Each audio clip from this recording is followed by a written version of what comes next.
ριζοπλάστη. Έπιπα τα μαλάκια αυτά, μετά πήγα σε φαρμακοβιομηχανία, δούλεψα, μετά δούλεψα σε κεντήματα στα ποτά, πέρασα από πολλές δουλειές.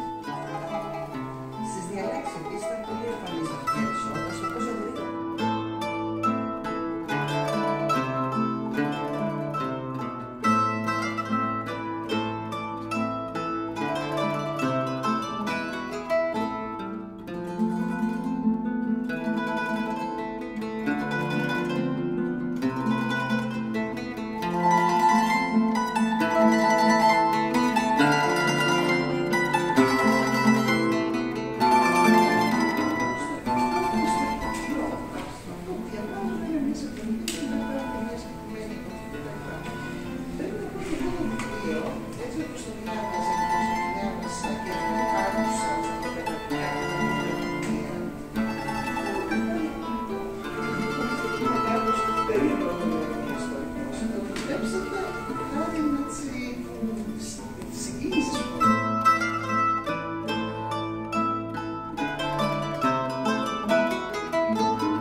Thank you.